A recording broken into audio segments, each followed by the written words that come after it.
Hey everybody, it's Rory from A&S Gear, and we're doing another trigger install today. We're going to show you a brand new trigger from HyperCore Triggers. This is the Deuce style trigger for your Die M2, M3S, or M3 Plus. It'll fit all of those style Die guns right there.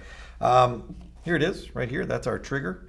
Now, Die uses their Reach trigger, which is basically a two-piece trigger that has a hinge in it, which allows you to articulate the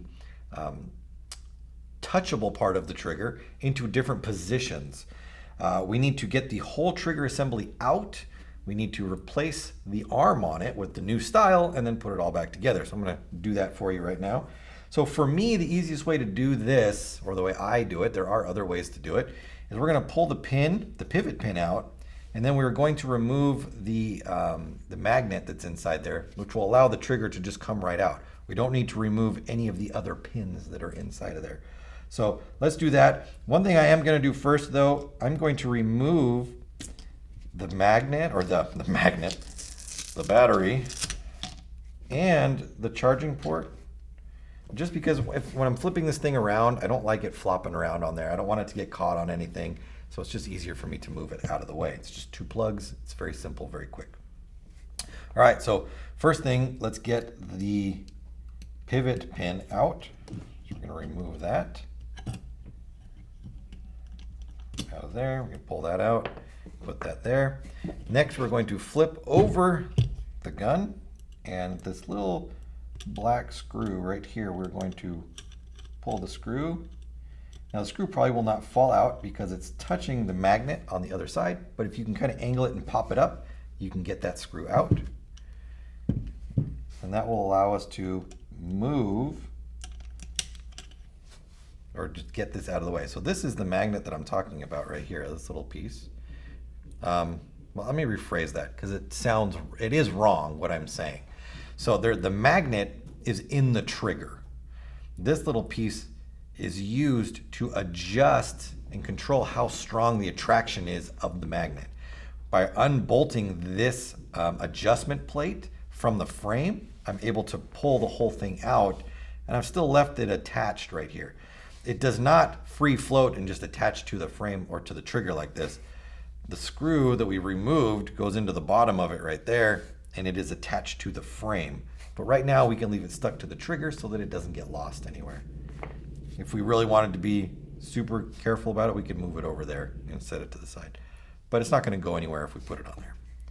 Now I'm going to remove the two screws, or I'm not actually going to remove them. I'm just going to loosen the two screws that are right there, which will allow us to pull the arm off of the old one. There are screws in the new one, so you don't need to take these screws completely out and put them into this one. And there we go. I'm going to tighten that up just a little bit more so we get any kind of wiggle out of it. Perfect. Now I can bring this back in. I'm just going to kind of line up the pieces there so that when we come in,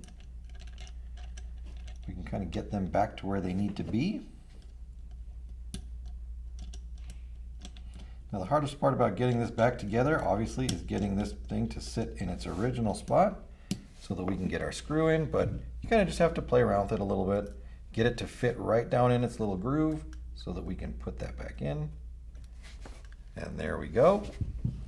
And then we can put our pin back in.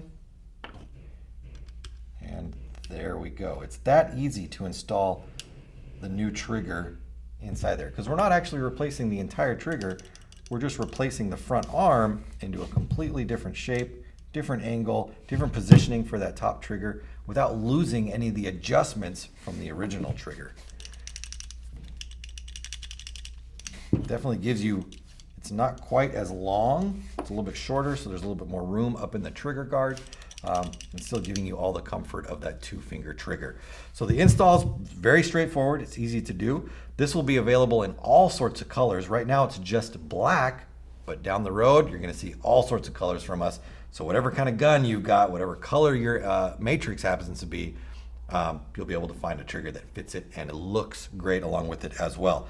So hypercore triggers, Deuce style for the M2, M3S, M3 Plus, available through the website. Order yours now through ansgear.com.